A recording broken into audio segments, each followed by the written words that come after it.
MBC 뉴스 이준범입니다.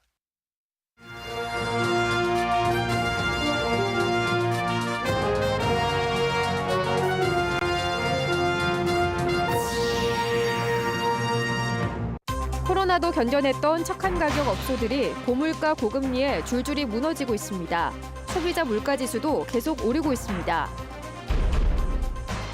학교 비정규직 노조 파업이 몇 차례 반복되자 학부모와 교사단체가 들고 일어났습니다. 아이들이 무슨 죄냐는 반론도 나옵니다.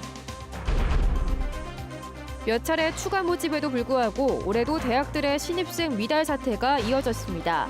다양한 신입생 모시기 정책이 나오고 있습니다. 프로 무대를 밟은 충북 청주FC가 신생팀답지 않은 경기력으로 존재감을 드러내고 있습니다. 홈경기 유료 관중도 이번 시즌 최다 기록을 세웠습니다. 시청자 여러분 안녕하십니까? 계속해서 충북 소식입니다. 월급 빼고 안 오른 게 없다는 고물가 시대에도 저렴한 가격을 유지하는 가게들, 바로 착한 가격 업소인데요.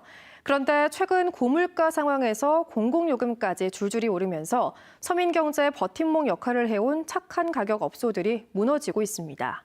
김영일 기자입니다. 착한 가격업소 표시가 달린 50여 년 전통의 중국집입니다. 한 명이라도 더 싼 가격에 식사할 수 있게 자장면 한 그릇에 단돈 3,000원, 볶음밥과 짬뽕은 5,000원에 팔던 곳이지만 최근 폐업했습니다. 요즘 물가가 되게 비싼데 여기는 되게 저렴한데 양도 많고 하니까 그게 없어진다는 게 그게 아쉬웠던 것 같아요. 착한 업소를 좀 선정해주면 계속 가야 되는데 중간에 문 닫고 하면 또 아쉬웠고. 주변보다 가격은 저렴한 데다 맛도 좋아 나름 입소문도 타면서 코로나19 상황도 꾸준히 영업을 이어왔지만 더 이상 고물가 상황을 버티지 못한 겁니다. 짜장면 3,000원 받아갖고 여기도 안 나와요. 그냥 올라가지 이러니까 그거 받아갖고 운영도 안 되고 가게에서 자꾸 들어가야지 빚은 져야 되지 이러니까 접었어요. 그냥. 다른 착한 가격 업소도 사정은 다르지 않습니다. 채소부터 식용유까지 안 오른 게 없다 보니 수익이 갈수록 줄면서 가격을 올리는 착한 가격 업소도 나오고 있습니다. 물가가 지금 많이 오르는 상태에서 현 가격을 유지한다는 자체는 사실 힘든 거예요. 그러니까는 지금 현재 업소가 줄고 있는 거고. 실제로 청주 지역 착한 가격 업소는 77곳으로 최근 3년 새 12곳이 줄었고 충북 전체로도 13.3%가량 감소했습니다. 착한 가격 업소로 지정되면 정부나 지자체에서 대출이자 감면이나 명패부착, 종량제 봉투 등의 혜택을 주고 있지만 이것만으로는 부족하다는 지적이 나오고 있습니다. 착한 가격 업소를 꾸준히 늘리기 위해서 지금 홍보라든지 각종 이벤트를 지금 계획하고 있고요. 또 추경에 더 추가 지원하는 방안을 지금 담으려고 노력하고 있습니다. 물가 안정에 기여하고 있는 착한 가격 업소를 지키기 위한 지원 대책이 절실한 시점입니다. MBC 뉴스 김영일입니다. 충북 지역 소비자 물가지수가 석 달 연속 올랐습니다. 충청지방통계청이 발표한 소비자 물가 동향을 보면 지난달 충북의 소비자 물가지수는 110.94로 지난해 같은 기간보다 5% 상승했습니다. 이는 소비자 물가지수가 109.96을 기록한 지난해 11월 이후 석 달 연속 오른 겁니다. 품목별로는 주택, 수도, 전기연료가 10.1% 올라 상승폭이 가장 컸고 음식과 숙박 6.7%, 서비스 6.6%, 가정용품 6.2% 등의 순이었습니다. 학교 비정규직 노동자들이 자신들의 처우를 개선해달라고 교육 현장에서 파업을 이어가는 일이 계속되고 있는데요. 올해는 사상 처음 신학기 총파업까지 예고하자 학부모와 교사단체는 학교가 더는 투쟁의 장이 돼선 안 된다며 거듭 반발하고 있습니다. 이채연 기자입니다. 초등학교의 한 급식실, 조리실은 텅 비었고 조리 기구도 멈췄습니다. 아이들에겐 밥 대신 빵과 우유가 제공됐습니다. 2년 전 급식 노동자들이 총파업에 들어가면서 벌어졌던 일입니다. 이게 두 번째잖아요. 아이들 밥 받고 이렇게 한다는 게 저는 마음은 별로 좋지는 않아요. 지난해 11월에도 교육공무직 노동자 1,200여 명이 총파업에 돌입해 대체 급식과 함께 방과 후 돌봄 교실이 중단되는 등 차질이 빚어졌습니다. 이런 식으로 파업을 예고했거나 실제 파업에 나선 건 최근 3년 새 5차례입니다. 돌봄 행정 업무를 떠넘기지 말라며 지난 1월에도 파업을 예고했다 철회하기도 했습니다. 직종별로 제각각인 임금 체계를 통일하라며 이달 말에도 하루 총파업을 예고한 상태입니다. 이렇게라도 하지 않으면 귀를 기울여주지도 않았다는 게 이들의 얘기입니다. 비정규직에서 겪게 되는 학교에서의 서름과 차별이 굉장히 많은데 이거부터 시작해 나가자라는 거고요. 그 차별에 있어서는 기본적으로 가장 커다란 게 급여에서의 차이. 보다 못한 학부모와 교원 단체들이 반대편에 뭉쳤습니다. 충북교총과 행동하는 학부모 연합 등 13개 단체가 나섰습니다. 학생 불모 연례파업 더 이상 방치 말라! 학교는 일반 사업장과 다른 특수성이 있다며 학교를 필수 공익사업장으로 지정하라는 법 개정 운동도 주도하기로 했습니다. 필수 공익사업장이 되면 대체 인력 투입이 가능해 파업 대란을 최소화할 수 있다는 게 이들의 설명입니다.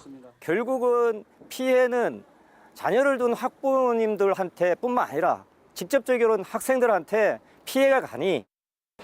도내 학교 비정규직은 50개 직종 6,700여 명으로 전체 교육 종사자 2만 5천여 명 가운데 27%를 차지하고 있습니다. MBC 뉴스 이채연입니다. 개학과 개강이 이어지는 이맘때는 새로운 시작에 마음이 부풀 때죠. 하지만 지역의 대학들은 웃을 수만은 없습니다. 추가 모집을 해도 등록 미달이 속출하다 보니 한 명이라도 더 모시는데 안간힘을 쓰고 있습니다. 보도에 이지현 기자입니다. 충북 도내 한 4년제 사립대학교. 지난 정시에서 일반 전형 479명을 뽑는데 경쟁률이 0.86대 1을 기록했습니다. 산술적으로는 원서를 넣기만 하면 합격할 수 있다는 소리입니다. 하지만 추가로 정원의 80%가 넘는 인원을 다시 모집해야 했습니다. 지원만 하고 실제로는 등록하지 않은 학생이 그만큼 많았기 때문입니다. 첫 추가 모집에서도 지원 인원은 170명에 불과했고 경쟁률은 더 떨어져 0.42대 1을 보였습니다.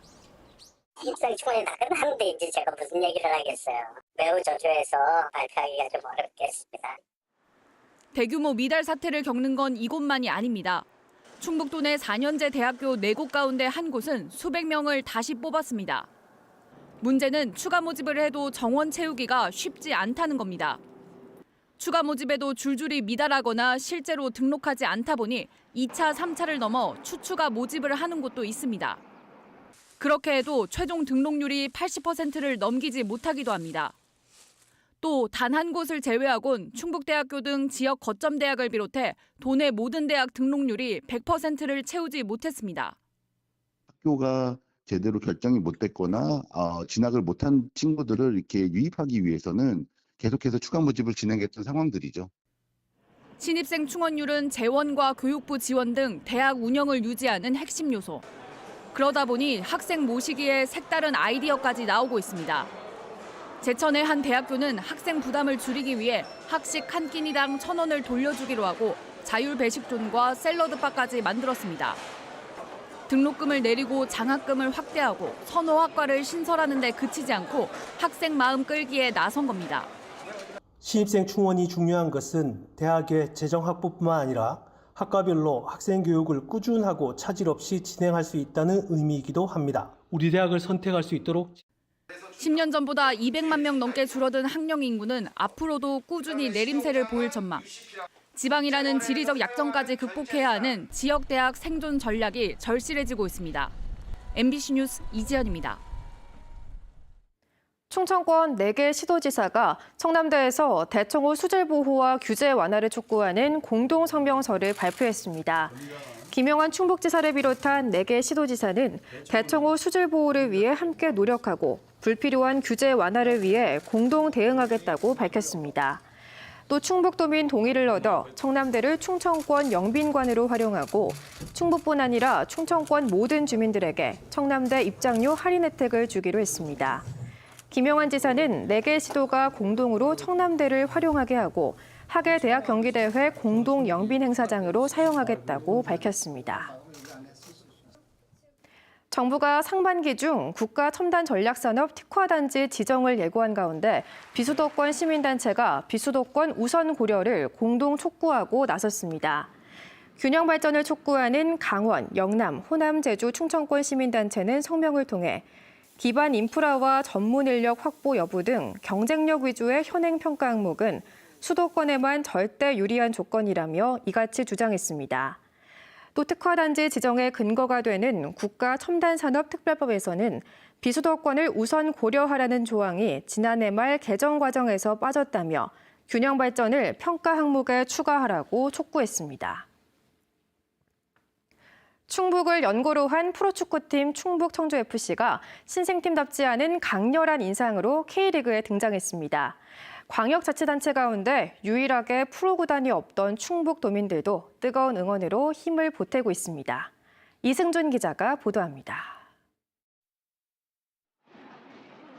전반 3분 김원균의 골이 옵사이드로 판정되고 이어 피터의 중거리 슛이 골대를 때립니다. 홈에서 첫 승을 노렸던 충북 청주는 전반 내내 라인을 끌어올리며 공격의 고삐를 늦추지 않았습니다. 그러나 김천 상무 이영재의 결정적 한 방에 흐름을 빼앗겼습니다. 종료 직전 페널티킥을 내줘 0대2로 지면서 홈 경기 승리는 다음을 기약했습니다. K리그2의 절대 강자 김천 상무의 개인 기량에 졌지만 골 점유율은 49대 51일 정도로 대등한 경기였습니다. 또 찬스도 있었을 때 좀 득점을 했으면 좋았는데 너무 강력한 중거리 슛을 먹는 바람에 전체적으로 경기가 좀 위축이 됐고요. 39경기 가운데 2경기를 마쳤지만 창단 첫 골과 원정 승리 등 신생팀으로서 의미 있는 결과를 이미 얻었습니다. 경기력도 다른 팀들의 경계 대상입니다. 조르지와 파울리뇨, 피터 등 외국인 3인방에 대한 의구심은 확신으로 변했습니다. 장혁진과 홍원진, 이한샘 등 K리그의 경험 많은 고참들은 안정감을 더했습니다. 팬들도 힘찬 응원으로 응답했습니다. 선수들이 생소할 수는 있지만 우리 청주 홈에서 뛰는 경기만큼은 선수들이 기죽지 않고 더 힘을 낼 수 있게끔 최선의 응원을 다할 생각입니다.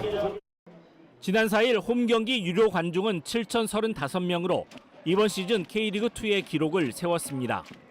너무 좋고요. 처음에는 이런 축구장을 처음 와봤거든요. 축구 경기 너무 좋습니다. 청주에 생겨서 너무 좋고 앞으로 자주 올 것 같아요.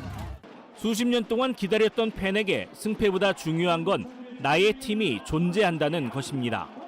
항상 꿈꿔왔던 순간이었는데 그 순간이 현실로 이루어지는 약간 마법 같은 느낌이라서 아직도 약간 꿈을 꾸고 있는 것 같은 그런 느낌입니다. 연승을 거두진 못했지만 충북 청주FC는 단 2경기 만에 경기력과 관중 동원에서 가능성을 보이며 K리그2에 연착륙하고 있습니다.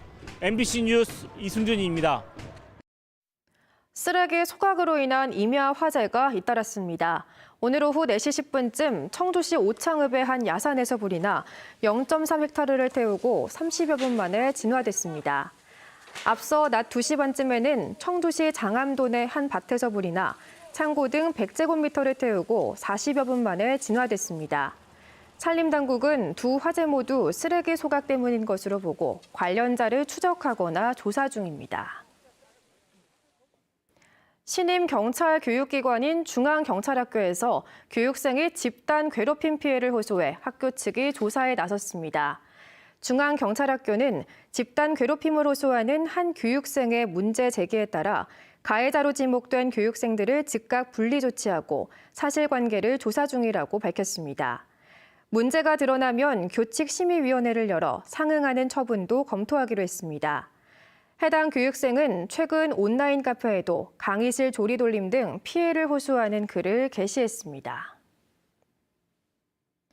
배우자의 불륜으로 태어난 아기를 돌보지 않아 경찰에 고발된 남성이 혐의를 벗었습니다. 충북경찰청은 산부인과에서 아기를 데려가지 않았다며 방임 등 아동복지법 위반 혐의로 고발된 남성을 혐의 없음으로 입건 전 조사 종결 처분했습니다. 경찰은 남성이 아기의 법적 보호자인 건 확인됐지만 고의성과 책임을 묻기엔 어렵다고 판단했다고 밝혔습니다. 지난 3일절 청주 시내에서 무리를 지어 난폭 운전을 벌인 오토바이 폭주족 8명이 추가로 붙잡혔습니다. 충북경찰청은 당일 현장에서 붙잡은 주동자 17살 청소년 등 3명을 비롯해 모두 11명을 도로교통법과 자동차관리법 위반 혐의로 검거했습니다. 이들은 대부분 10대 청소년으로 오토바이 번호판을 떼거나 가리는 수법으로 경찰 추적을 피했지만 블랙박스 영상 등으로 덜미를 잡혔습니다. 진입로 미확보를 이유로 축사 건축을 불허한 영동군이 대법원에서 최종 승소했습니다. 대법원은 축사 건축허가 반려 처분에 불복해 건축주가 영동군수를 상대로 낸 처분 취소 청구 소송에서 원고의 상고를 기각했습니다.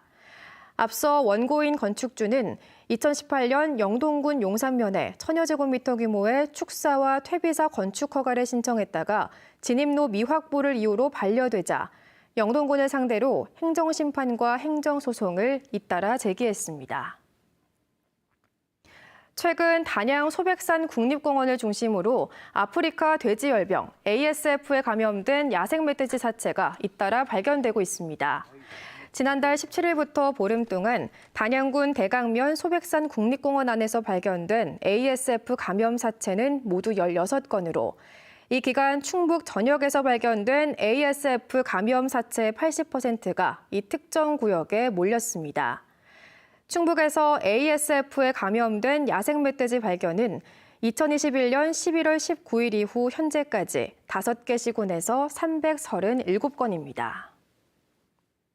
충북 소식 마칩니다. 시청해주신 여러분 고맙습니다.